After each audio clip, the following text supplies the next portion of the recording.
على النبي يا أيها الذين آمنوا صلوا عليه وسلموا تسليما شكر محبة الشكر اللهم صل على محمد وعلى آل محمد كما صليت على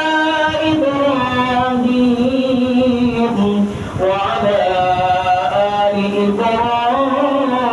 إبراهيم إنك حميد مجيد اللهم بارك على محمد وعلى آل محمد كما باركت على إبراهيم وعلى آل إبراهيم إنك حميد مجيد شكر محبة الشهود إمام के जागरण करार जन्ना कल्प और माला दूर करार जन्ना जिक्र करी ला इलाहा इल्लल्लाह ला इलाहा इल्लल्लाह সবাই জবান ছেড়ে লা ইলাহা ইল্লাল্লাহ লা ইলাহা ইল্লাল্লাহ লা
সম্মানিত মুআজ্জাজ মুতাররম হাজিরিন আল্লাহ জাল্লা শানুর দরবারে কালিমাত শুকরিয়া আদায় করছি যে আল্লাহ জাল্লা শানুহু আপনাকে আমাকে ফিতনা ফাসাদের জামানার মাঝে সুস্থতার সহিত আল্লাহর ঘর মসজিদে আসার মতো বসার মতো আল্লাহর কদমে সিজদা দেওয়ার মতো দ্বীনি কিছু কথা বলা এবং শ্রবণ করার মতো তৌফিক দান করেছেন সেই জন্য সকলের জবান ছেড়ে মনের অন্তঃস্থল থেকে সকলের শুকরিয়া আদায় করে বলি আলহামদুলিল্লাহ আল্লাহ রাব্বুল আলামিন যাকে কল্যাণ দান করেন আল্লাহ রাব্বুল আলামিন যাকে কবুল করেন সে একমাত্র আল্লাহর ঘর মসজিদে আসতে পারে আল্লাহ রাব্বুল আলামিন যদি কবুল না করেন তাহলে সে কখনো আল্লাহর ইবাদত করতে পারে না আল্লাহর ঘর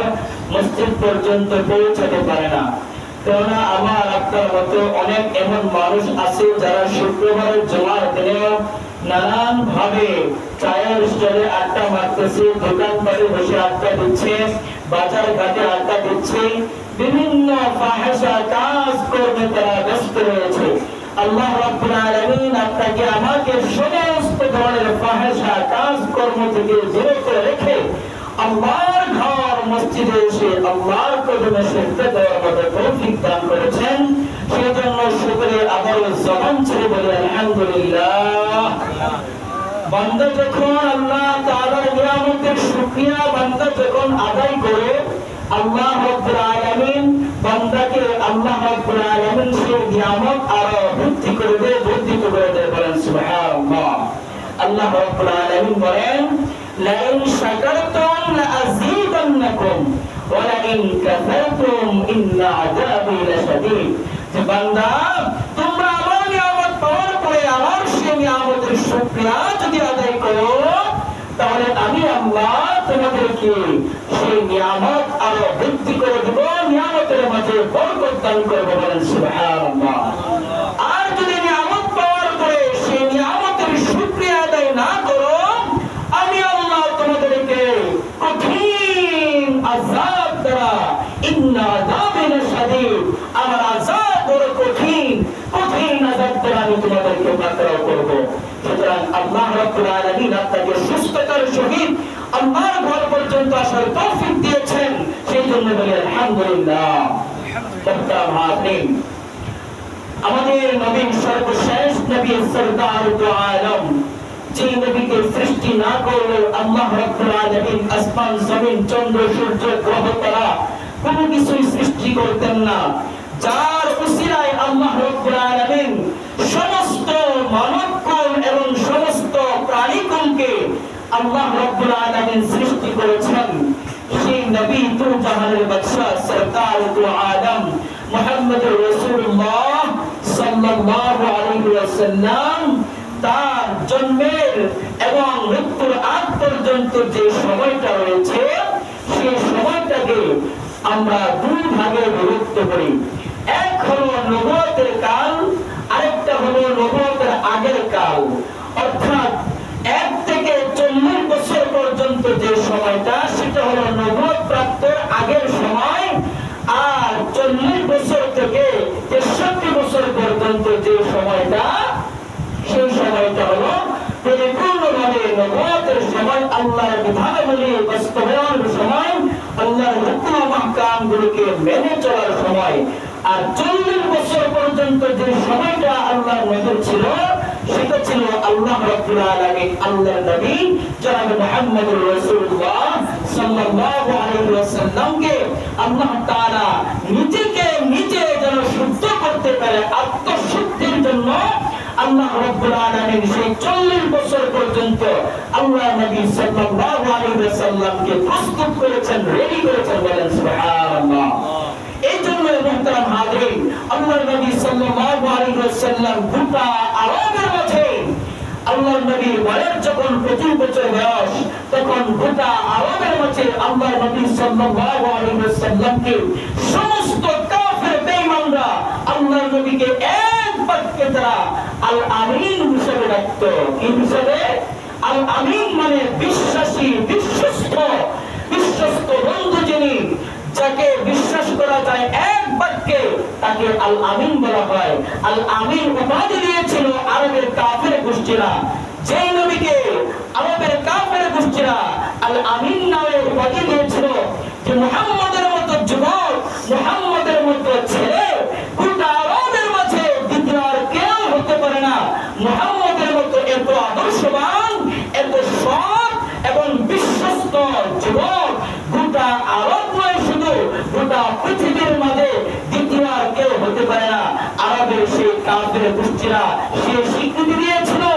আবু জাহেল, উতবা, শাইবা তারাও সেই স্বীকৃতি দিয়েছিল। এমনকি আল্লাহর নবী সাল্লাল্লাহু আলাইহি ওয়াসাল্লাম যখন জন্মগ্রহণ করেছিল, আল্লাহর নবীর জন্মগ্রহণের সংবাদ যখন আবু জাহেল দেখেন আল্লাহর রাসূলকে কতটুকু ভালোবাসতো, মানে জন্মের পর থেকে 40 বছর আগ পর্যন্ত আবু জাহেল, আবু লাহাব, উতবা, শাইবা সহ আল্লাহর নবী ছিল খুবই প্রিয় মানুষ, আদর্শবান যুবক, তার মতো যুবক হতে পারে না। আল্লাহর নবী যখন জন্মগ্রহণ করেন, আবু জাহেলের দাসী ছিল একটা। সেই দাসী যখন আল্লাহর নবীর জন্মের সুসংবাদ আবু জাহেলের কাছে দিল, আবু জাহেল আল্লাহর নবীর এই জন্মের ব্যাপারে এত খুশি হইল, এত খুশি হইল, এত আনন্দিত হইল, আনন্দিত হয়ে সেই দাসীটাকে আবু জাহেল আজাদ করে দিল, মুক্ত করে দিল। বলেন সুবহানাল্লাহ।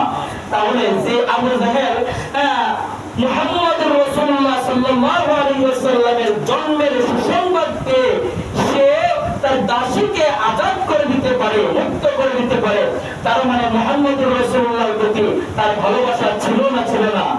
অবশ্যই ভালোবাসা ছিল, ভালোবাসার কোনো কমতি ছিল না। কিন্তু স্বার্থে যখন আঘাত লেগে যায় তখন তোমাকে আর আমি চিনি না, এমন অবস্থা। মুহতারাম হাজরিন, আল্লাহর নবী সাল্লাল্লাহু আলাইহি ওয়াসাল্লাম দীর্ঘ 40 বছর পর্যন্ত আল্লাহর নবী সাল্লাল্লাহু আলাইহি ওয়াসাল্লামের কোনো শত্রু নাই। গোটা আরবের মাঝে সমস্ত মানুষগুলো আল্লাহর নবী সাল্লাল্লাহু আলাইহি ওয়াসাল্লামকে আদর্শবান মুত্তাকি নেককার হিসেবে জানত যে মুহাম্মদের মতন এত আদর্শবান যুবক গোটা আরবের মাঝে দ্বিতীয় কেউ নাই। সেই মুহাম্মদুর রাসূলুল্লাহ সাল্লাল্লাহু আলাইহি ওয়াসাল্লাম যুবকদের মাঝে বিভিন্ন সময়ে বিভিন্ন সংগঠন করে যুবকদের মাঝে নেতৃত্ব দিত। সে বিশ্বস্ততা অর্জন করার কারণে সমস্ত যুবকরা, সমস্ত আরবের মানুষরা মুহাম্মদুর রাসূলুল্লাহকে যুবক বয়সে সকলে বিশ্বাস করত। এই মুহাম্মদের মতো এমন সৎ এবং মিশুক এবং আদর্শবান ছেলে আর কেউ হতে পারে না। মুহাম্মদুর রাসূলুল্লাহ সাল্লাল্লাহু আলাইহি ওয়াসাল্লাম 40 বছর পর্যন্ত সমাজের বিভিন্ন ধরনের উন্নয়নমূলক যে কাজগুলো আছে সেগুলো তিনি করেছেন, আঞ্জাম দিয়েছেন। হিলফুল ফুসুল নামক সংগঠন করেছেন। সেই সংগঠনের মাধ্যমে যুবক বাহিনীদেরকে নিয়ে একতাবদ্ধ হয়ে বিভিন্ন ধরনের সামাজিক যে কাজগুলো আছে সেই কাজগুলো আল্লাহর নবী সাল্লাল্লাহু আলাইহি ওয়াসাল্লাম যুবক বয়সে আঞ্জাম দিয়েছেন। যুবক বয়সে বিভিন্ন ধরনের কাজ আঞ্জাম দেওয়ার মাধ্যমে গোটা আরবের মাঝে বিশ্বস্ততার প্রতীক হিসেবে তিনি সাব্যস্ত হয়েছিলেন। যে মুহাম্মদ রাসূলুল্লাহ এত বিশ্বস্ত ছিলেন, যাকে আরব বিশ্বের সমস্ত মানুষগুলো নবী হিসেবে দেখত, বিশ্বস্ত হিসেবে দেখত। কিন্তু সেই মুহাম্মদ রাসূলুল্লাহ সাল্লাল্লাহু আলাইহি ওয়াসাল্লাম যখন নবুয়ত প্রাপ্ত হলেন, আল্লাহ রাব্বুল আলামিনের পক্ষ থেকে যখন ওহী নাযিল হইল, আল্লাহ রাব্বুল আলামিনের পক্ষ থেকে যখন কালিমার দাওয়াত পৌঁছে দেওয়ার জন্য আল্লাহর পক্ষ থেকে যখন নির্দেশনা চলে আসলো, আল্লাহ নবী সাল্লাল্লাহু আলাইহি ওয়াসাল্লাম পাহাড়ের উপরে উঠে গোটা আরবের মাঝে সমস্ত মানুষদেরকে এলান করতে শুরু করলো, ও আমার কুরাইশ গোত্রের লোকেরা, আমি কি তোমাদেরকে কখনো মিথ্যা কথা বলেছি? তোমাদের কি কখনো আমি মিথ্যা আশ্বস্ত করেছি কিনা বলো? সমস্ত ব্যক্তিরা তারা বলতে লাগলো, না না না, ও মুহাম্মদ, তোমার মতো এমন বিশ্বস্ত ছেলে গোটা আরবের মাঝে দ্বিতীয় জন হয় না। তুমি কোনোদিন মিথ্যা কথা বলো নাই, তুমি মিথ্যা আশ্রয় নাও নাই, তুমি সব সময় সত্য বলো। তোমার কথাকে আমরা সত্যবাদী হিসেবে মেনে নেব। তুমি যা বলো তা সত্যই বলো। সুতরাং কি বলতে চাও বলো? মুহাম্মদুর রাসূলুল্লাহ সাল্লাল্লাহু আলাইহি ওয়াসাল্লাম বলতেছেন, ও আমার কুরাইশ গোত্রের লোকেরা শোনো, আমি যদি তোমাদেরকে বলি পাহাড়ের পিছন দিকে শত্রু বাহিনী তাল করে আছে, অস্ত্র সজ্জ সহ তারা সজ্জিত হয়ে আছে তোমাদের উপর, তোমাদের গোত্রকে আক্রমণ করার জন্য, তোমরা কি তা বিশ্বাস করবে? তখন মুহাম্মদুর রাসূলুল্লাহ সাল্লাল্লাহু আলাইহি ওয়াসাল্লামের এই কথা শুনে সমস্ত কাফের গোষ্ঠীরা, আবু লাহাব, আবু জাহেল, উতবা, শাইবা সহ সমস্ত কাফের গোষ্ঠীরা এক বাক্যে উত্তর দিল, হ্যাঁ হ্যাঁ, অবশ্যই অবশ্যই, মুহাম্মদ তুমি যা বলো আমরা অবশ্যই বিশ্বাস করে নেব। তখন মুহাম্মদুর রাসূলুল্লাহ সাল্লাল্লাহু আলাইহি ওয়াসাল্লাম বললেন, ও আমার গোষ্ঠীরা, ও আমার কুরাইশ গোত্রের বন্ধুরা, ও আমার বংশের লোকেরা, তোমরা শোনো, আমি আল্লাহ রাব্বুল আলামিনের পক্ষ থেকে প্রেরিত হয়েছি। আল্লাহ রাব্বুল আলামিন আমাকে কোরআন দান করেছেন, আমাকে রাসূল হিসেবে প্রেরণ করেছেন। সুতরাং তোমরা এক আল্লাহর পরিবার, আর আমি মুহাম্মদকে নবী এবং রাসূল হিসেবে স্বীকৃতি দাও। তোমরা সকলে করে নাও, দুনিয়া এবং আখিরাতে যদি কল্যাণ পেতে চাও, সমস্ত মূর্তির পূজাগুলো ছেড়ে দাও, সমস্ত প্রতিমার পূজা ছেড়ে দাও, আগুন পূজা ছেড়ে দাও, মূর্তির পূজাগুলো ছেড়ে দাও, গাছের পূজা ছেড়ে দাও, সূর্যের পূজা ছেড়ে দাও, চন্দ্রের পূজা ছেড়ে দাও, সমস্ত প্রাণীগুলোর পূজা ছেড়ে দিয়ে সেই প্রাণীগুলোর যিনি সৃষ্টিকর্তা মহান এক আল্লাহ রাব্বুল আলামিনের প্রতি ঈমান আনয়ন করো এবং আমি নবী মুহাম্মদকে তোমরা নবী হিসেবে স্বীকৃতি দাও। তোমরা সকলে কালিমা পড়ে নাও, সকলে পড়ে নাও এই কালিমা, লা ইলাহা ইল্লাল্লাহু মুহাম্মাদুর রাসূলুল্লাহ সাল্লাল্লাহু আলাইহি ওয়াসাল্লাম। আল্লাহর নবী যখন কালিমার ঘোষণা দিলেন যে তোমরা সকলে কালিমা পড়ে নাও, তখন আবু লাহাব, সে আবু জাহেল এতদিন পর্যন্ত বলতেছিল যে মুহাম্মদের মতো এমন বিশ্বস্ত, মুহাম্মদের মতো এমন আদর্শবান যুবক, সত্যবাদী যুবক আর দ্বিতীয় কেউ হতে পারে না। সেই আবু লাহাবই এবার ডাক দিয়ে বলতেছে, ইয়া মুহাম্মদ, আলী হাযা জামাতা, তুমি কি আমাদেরকে এই কারণে একত্রিত করছো? এটাই বুঝি তোমার কারণ? এইরকম ভাবে আল্লাহ রাসূলকে ধমকি দিতেছিল, ধ্বংস হও তুমি, এইরকম ভাবে আবু লাহাব আল্লাহর নবী সাল্লাল্লাহু আলাইহি ওয়াসাল্লামকে বদ দিয়ে দিয়েছিল। আর আল্লাহ রাব্বুল আলামিন আবু লাহাবের সে বদদুয়ার পরিপ্রেক্ষিতে আল্লাহ রাব্বুল আলামিন সূরা লাহাব নাযিল করে, কালামুল্লাহ শরীফের মাঝে সূরা লাহাব নাযিল করে আল্লাহ রাব্বুল আলামিন সে আবু লাহাবের জবাব দিয়ে দিতে বলেন সুবহানাল্লাহ। আল্লাহ রাব্বুল আলামিন বলেন, তাব্বাত ইয়াদা আবি লাহাব ওয়া তাব, মা আগনা আনহু মালুহু ওয়া মা কাসাব, সায়াসলা নারান যাতা লাহাব ওয়া ইমরাতুহু حمالة الحطب في جيدها حبل من مسد. الله أكبر. আল্লাহ নবী সাল্লাল্লাহু আলাইহি ওয়াসাল্লামকে আবু লাহাব বদদুয়া করেছিল, ধ্বংস হও মুহাম্মদ, তুমি ধ্বংস হও। আল্লাহ রাব্বুল আলামিন এর থেকে উত্তরে সূরা লাহাব নাযিল করে দিয়েছে, আবু লাহাবের হস্তে ধ্বংস হোক, আবু লাহাব ধ্বংস হোক, আবু লাহাব ধ্বংস হোক। এবারে বলেন, বুঝে দেখতে বলেন, আল্লাহ নিজে যদি বলে আবু লাহাব ধ্বংস হোক, তাহলে দুনিয়ার কোন মানুষ কি সে বংশটাকে ফিরাইয়া রাখতে পারবে? সম্ভব? এটা কষ্টির কালেও সম্ভব না।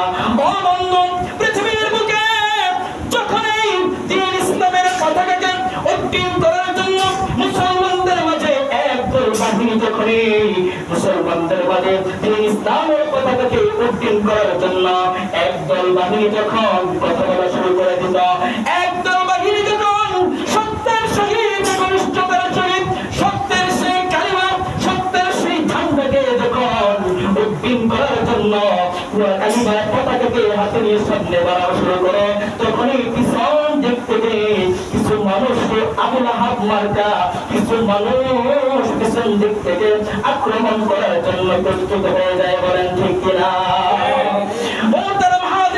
আমাদের সমাজ ব্যবস্থা এমন হয়ে গেছে, বর্তমান সমাজ ব্যবস্থা এমন হয়ে গেছে, 40 বছর পর্যন্ত মুহাম্মদুর রাসূলুল্লাহ কোনদিন তাদের বিরুদ্ধে বলে নাই, কোনদিন মূর্তির পূজা ছেড়ে দিতে পারে নাই। 40 বছর পর্যন্ত মুহাম্মদ ছিল এত ভালো, কারণ সে কোনদিন মূর্তি পূজা ছেড়ে দিতে পারে নাই, তাদের স্বার্থে আঘাত কখনো দেয় নাই।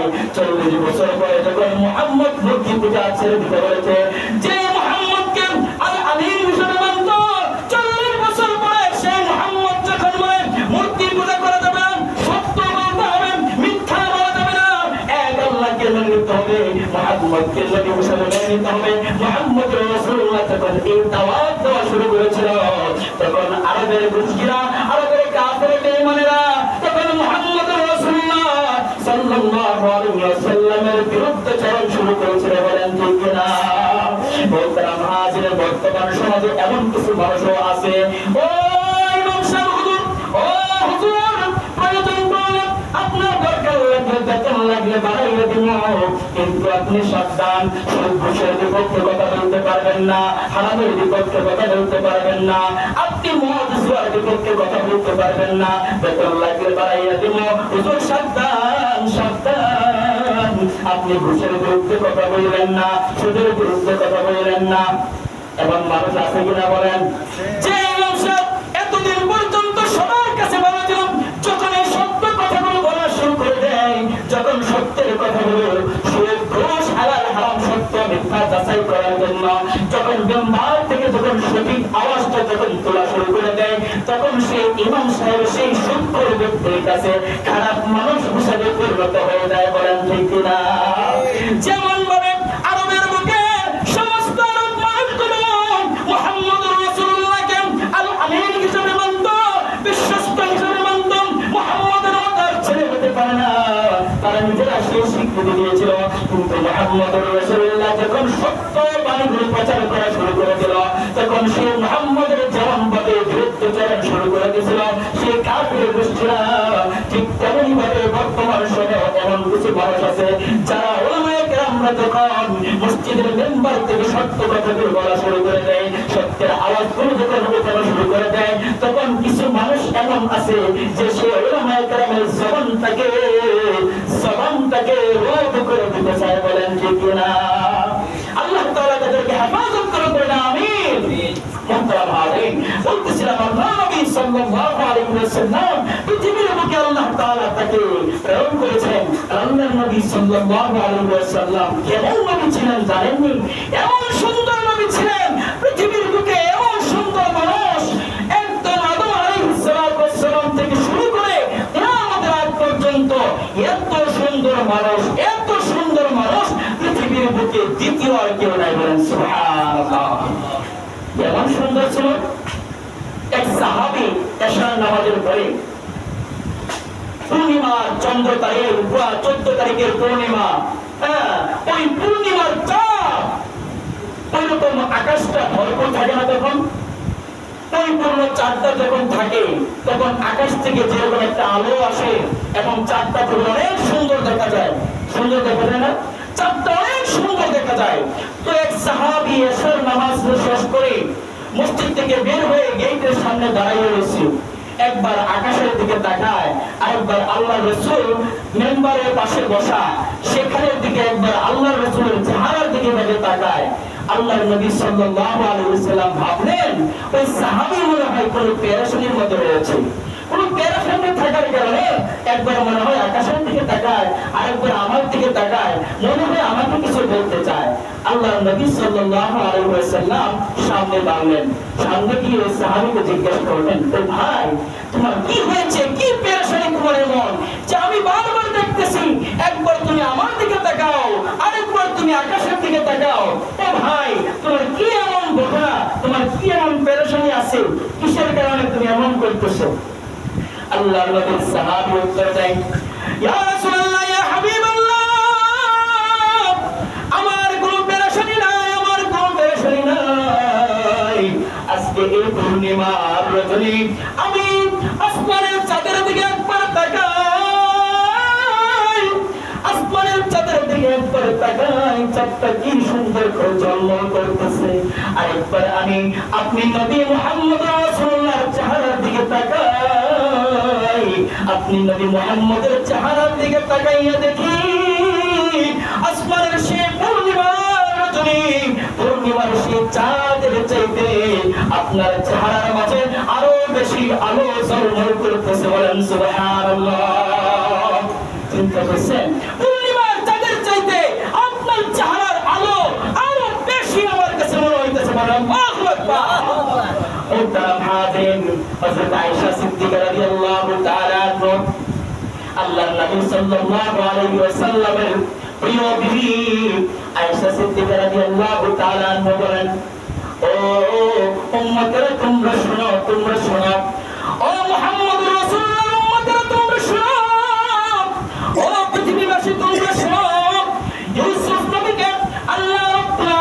এমন সৌন্দর্য দান করেছিলেন। ইউসুফ আলাইহিস সালাতু ওয়াস সালামের চেহারাটা দেখে তৎকালীন সময়ের সমস্ত মহিলারা সেই সমাবেশের মাঝে সেই মহিলারা ইউসুফ আলাইহিস সালাতু ওয়াস সালাম যখন সেই সমাবেশ করে যখন স্টেজে আগমন করতেছিল, ইউসুফ আলাইহিস সালাতু ওয়াস সালামের চেহারা এত সুন্দর ছিল, এত সুন্দর ছিল। ইউসুফ আলাইহিস সালাতু ওয়াস সালামের চেহারার দিকে তাকাইয়া ওই সমস্ত মহিলারা তাদের হাতে ফল কাটার জন্য ছুরি দিয়েছিল। ওই সমস্ত মহিলারা কখন যাই তাদের নিজেদের হাত কেটে ফেলেছে তারা বলতে পারে না। বলেন আল্লাহু আকবার। আম্মা জান আয়েশা সিদ্দিকা রাদিয়াল্লাহু তাআলা আনহা বলেন, ও নবীর উম্মতরা শোনো শোনো, ও পৃথিবীবাসী শোনো।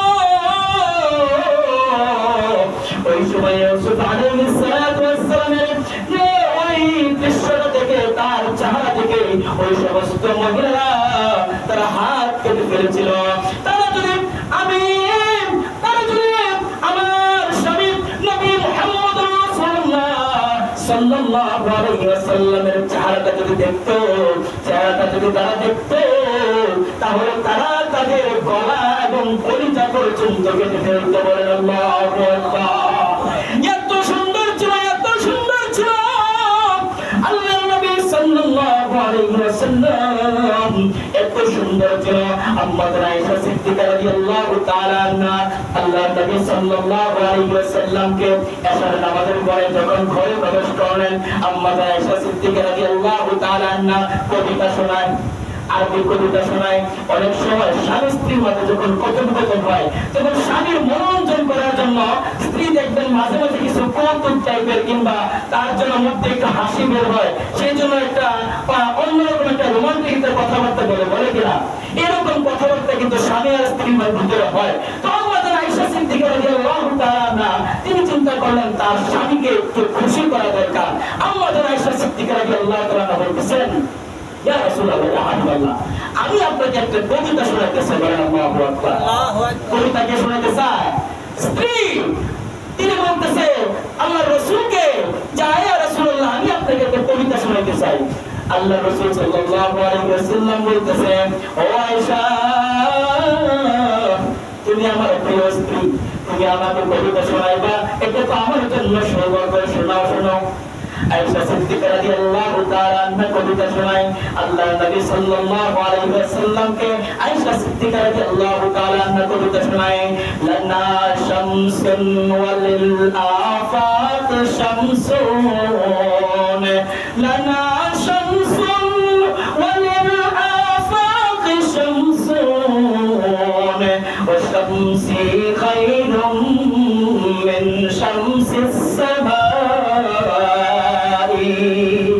فإن الشمس تطلع بعد الفجر والشمس تطلع بعد العشاء. الله أكبر. الله النبي صلى الله عليه وسلم أما عائشة رضي الله تعالى عنها কবিতা শোনায়, লানা শামসুন ওয়ালিল আফাক শামসুন, ও দুনিয়াবাসী শোনো, তোমাদের জন্য একটা সূর্য আছে আর আমি আয়েশার জন্য আল্লাহ রাব্বুল আলামিন একটা সূর্য দিয়েছে। বলেন সুবহানাল্লাহ। ওয়া শামসি খায়রুম মিন শামসিস সামাই, আর আমি আয়েশাকে আল্লাহ রাব্বুল আলামিন যে সূর্যটা দিয়েছেন সেই সূর্যটা দুনিয়ার আসমানের সূর্যের চেয়েও আরো উত্তম, আরো শ্রেষ্ঠ সূর্য। বলেন সুবহানাল্লাহ। ও দুনিয়াবাসী, তোমাদের সূর্য ফাইন্নাশ শামসা তাতলু বাদাল ফাজরি, তোমাদের সূর্যটা উদিত হয় ফজরের নামাজের পরে, আর আমি আয়েশার সূর্যটা উদিত হয় এশার নামাজের পরে, যখন রাসূলুল্লাহ আমি আয়েশার ঘরে আগমন করে। বলেন সুবহানাল্লাহ।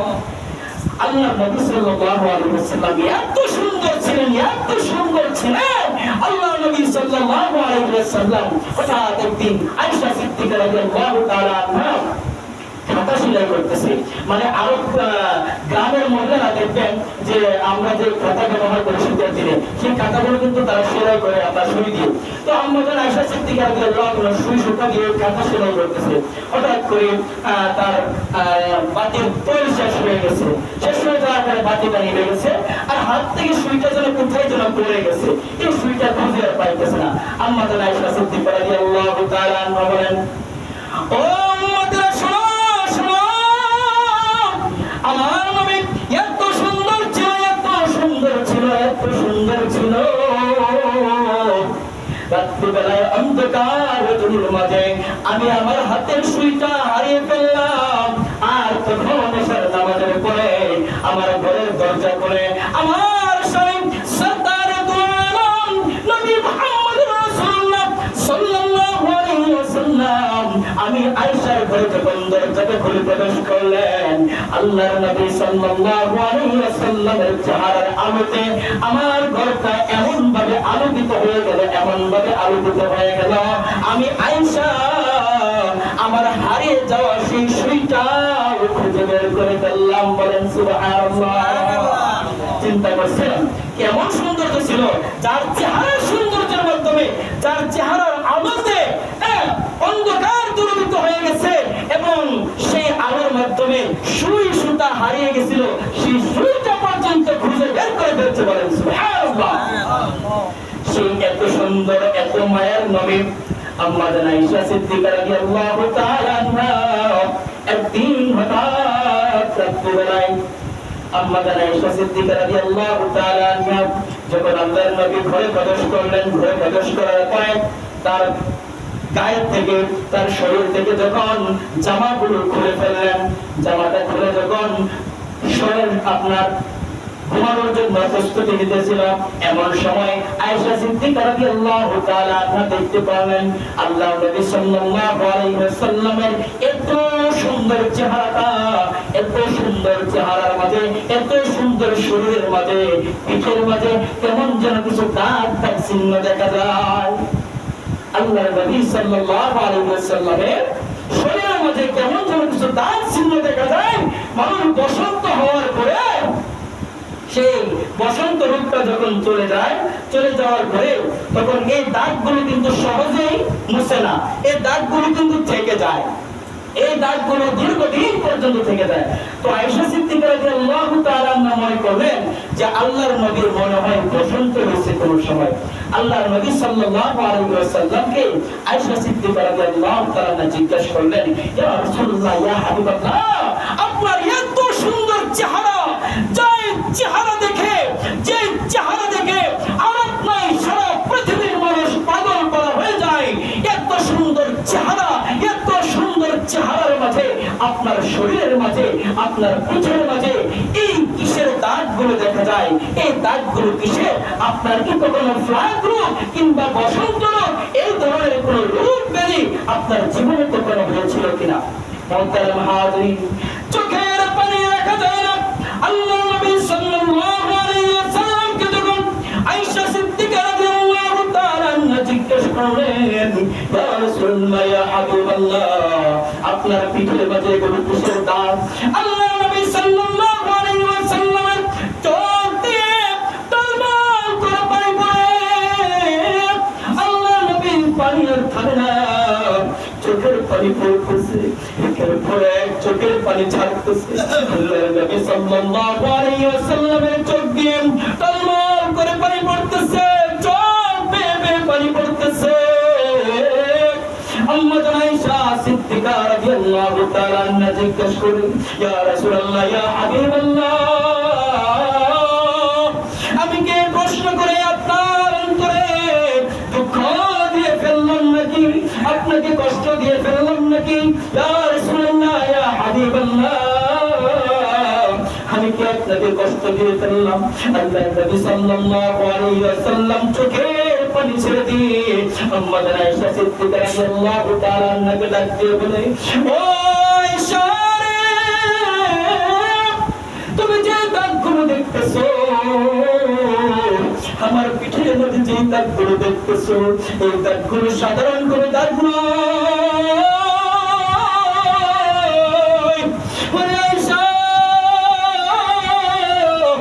নবী মুহাম্মদের শরীরের মাঝে মশা মাছি পর্যন্ত বসা হারাম। কোন মশাও আমার শরীরের মাঝে তখন বসে না। ওরে আয়েশা, যে দাগগুলো দেখতেছো এই দাগগুলো হলো কালিমার দাওয়াত দেওয়ার জন্য আমি নবী মুহাম্মদ তায়েফের ময়দানে সফর করেছিলাম। তায়েফের ময়দানে আমি নবী মুহাম্মদ কালিমার দাওয়াত দেওয়ার জন্য গিয়েছিলাম। ওরে আয়েশা, আল্লাহর নবীর চোখের পানি আর থামে না। আল্লাহর নবী সাল্লাল্লাহু আলাইহি ওয়াসাল্লাম বলতেছে, ও আয়েশা, তায়েফের ময়দানে আমি নবী মুহাম্মদ যখন কালিমার দাওয়াত দেওয়া শুরু করেছিলাম তখন তায়েফবাসীরা আমি নবী মুহাম্মদকে মানলই না। আমি নবী মুহাম্মদকে জাদুকর বলে আমি নবী মুহাম্মদকে বিভিন্ন ভাবে কটাক্ষ করে আমি নবী মুহাম্মদের গায়ে পাথর নিক্ষেপ করেছিল।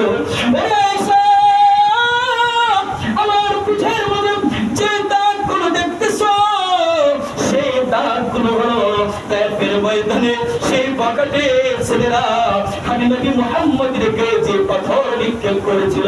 আমি নবী মুহাম্মদের গায়ে পাথর নিক্ষেপ করার কারণে আমি নবী মুহাম্মদের শরীরটা ক্ষত বিক্ষত হয়ে গেছিল। আমি নবী মুহাম্মদের শরীর থেকে যখন রক্ত গড়ে পড়তেছিল তায়েফের ময়দানে আল্লাহর নবী সাল্লাল্লাহু আলাইহি ওয়াসাল্লামকে এত অত্যাচার করেছে কাফের বেঈমানরা, যুবক বাহিনীদেরকে লেলিয়ে দিয়েছিল পাথর নিক্ষেপ করার জন্য। আল্লাহর নবী সাল্লাল্লাহু আলাইহি ওয়াসাল্লাম বলে, ওরে আয়েশা, ওই তায়েফের ময়দানে নবী মুহাম্মদকে পাথর মারতে পারছে হত্যা করে ফেলেছিল। আল্লাহু আকবার। পাথর মারতে মাত্র কান করে ফেলে একবার না দুইবার না তিনবার আমি নবী মুহাম্মদকে তায়েফের ময়দানে যুবকরা পাথর মারতে মারতে হত্যা করে ফেলেছিল। আমার শরীর থেকে টপ টপ করে রক্ত পড়তেছিল। এমন অবস্থায় আল্লাহ রাব্বুল আলামিন জিবরাইল আমিনকে পাঠিয়ে দিয়েছিল, ও জিবরাইল তুমি যাও যাও যাও আমার নবীর সেই শরীর মুবারক থেকে আমার নবীর শরীরের পা থেকে যে রক্তগুলো পড়তেছে সেই রক্তগুলো যদি দুনিয়ার জমিনে পড়ে যায় তাহলে জমিনের মাঝে ঝলঝল শুরু হয়ে যাবে, জমিনের মাঝে ভূমিকম্প শুরু হয়ে যাবে, জমিন সহ্য করতে পারবে না। ও জিবরাইল তুমি যাও তোমার সেই পাখাগুলোকে আল্লাহর নবীর সেই পায়ের নিচে বিছাইয়া দাও, সেই রক্তগুলো জমিনে পড়তে দিয়ে না। বলেন আল্লাহু আকবার। মোহতারাম হাজিরিন, আল্লাহর নবী সাল্লাল্লাহু আলাইহি ওয়াসাল্লাম সেই দ্বীনের জন্য, দ্বীন ইসলামের জন্য এত ত্যাগ স্বীকার করেছে, এত ত্যাগ স্বীকার করেছে। আল্লাহর নবী সাল্লাল্লাহু আলাইহি ওয়াসাল্লাম সাহাবায়ে কেরামরা এত ত্যাগ স্বীকার করেছে। আমরা তো বাবা মুসলমান, দাদা মুসলমান, পৈতৃক সূত্রে আমরা মুসলমান, যার কারণে ইসলাম নামক যে মহা দৌলত আমরা পেয়েছি সেই দৌলতের মর্যাদা আমরা বুঝি না। বলেন ঠিক কিনা? আমরা সেই দৌলতের মর্যাদা বুঝি না। যে সম্মান আমরা পেয়েছি মুসলমান হিসেবে জন্মগ্রহণ করে, যে সম্মান আমরা পেয়েছি আমরা সেই সম্মান, সে সম্মানের আমরা মর্যাদা দিতে জানি না। আমরা যে দৌলত পেয়েছি সেটার মর্যাদা আমরা দিতে জানি না। আমরা সে বিতর্কীদের কালচারগুলো গ্রহণ করে আমরা নিজেদেরকে মুসলমান থেকে সরিয়ে নিয়ে সে বিতর্কীদের কৃষ্টি কালচার সংস্কৃতিগুলোকে আমরা বেশি মহব্বত করে ভালোবাসি। বলেন ঠিক কিনা? অথচ আমাদের হওয়ার কথা ছিল আল্লাহর নবীর আদর্শকে ফলো করা। হাদিসের ভাষায় বিদায় হজের ভাষণে আল্লাহর নবী সাল্লাল্লাহু আলাইহি ওয়াসাল্লাম বলেন, তারাক্তু ফীকুম আমরাইন লা তাদিল্লু মা তামাসসাকতুহুমা কিতাবুল্লাহি ওয়া সুন্নাতু রাসূলি। আল্লাহর নবী বলেন, ও আমার উম্মতরা শুনো শুনো, আমি তোমাদের মাঝে দুইটি জিনিস শিখে যাচ্ছি। কয়টা জিনিস? বয়ান শেষ আমার দুইটি জিনিস শিখে যাচ্ছি। এক নম্বর হলো কিতাবুল্লাহ, আল্লাহর কিতাব, ও সুন্নাতু রাসূলি, আমি নবীর সুন্নাত, আমি নবীর আদর্শ। তোমাদের মাঝে যদি এই দুইটা জিনিসকে আমার উম্মতদের মাঝে যে সমস্ত উম্মতেরা এই দুইটা জিনিসকে আঁকড়ে ধরতে পারবে তারা জীবনে কোনোদিন লাঞ্ছিত হবে না, দুনিয়া আখিরাতের জমিনেও তারা লাঞ্ছিত হবে না, দুনিয়ার বুকেও তারা কল্যাণ হবে, আখিরাতেও কল্যাণ হবে, দুনিয়াতেও তারা সুখে শান্তিতে থাকবে, আখিরাতেও সুখে শান্তিতে থাকবে। ও দুস্থ বুজুর্গ, তাহলে দুনিয়া এবং আখিরাতে সুখে শান্তিতে থাকতে হলে এই দুইটা জিনিসকে আঁকড়ে ধরতে রাজি আছেন তো ইনশাআল্লাহ?